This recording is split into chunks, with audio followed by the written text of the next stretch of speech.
રાજકોટ મહાનગરપાલિકાના આરોગ્ય વિભાગ દ્વારા ખાદ્ય પદાર્થોના લેવામાં આવેલા નમૂનાઓ ફેલ થતા ખળભળાટ મચી ગયો છે।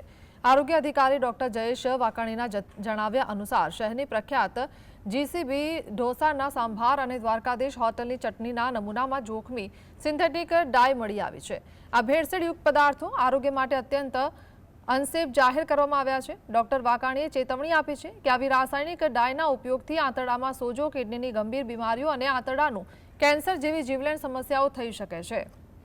આરોગ્ય વિભાગે હોટલ સંચાલકો વિરુદ્ધ કડક કાર્યવાહી હાથ ધરી છે અને આ સજાને અન્ય વેપારીઓ માટે દાખલારૂપ ગણાવી છે, જેથી લોકોના સ્વાસ્થ્ય સાથે ચેડા કરનારાઓમાં ફફડાટ વ્યાપી ગયો છે। એ પૃથ્થકરણ અર્થે લેબોરેટરીમાં મોકલવામાં આવ્યા હતા।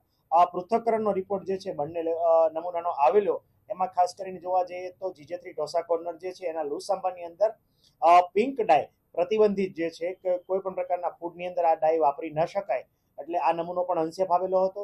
આ ઉપરાંત ખાસ કરીને જે ચટણી જે છે એના નમૂનાની અંદર બે પ્રકારની એટલે કે પિંક અને ઓરેન્જ ડાય જે છે એ બંને કલર જે છે સિન્થેટિક ડાય જે છે એ પ્રતિબંધિત કહી શકાય, એટલે એ નમૂનો પણ અનસેફ ડિક્લેર કરવામાં આવ્યો હતો।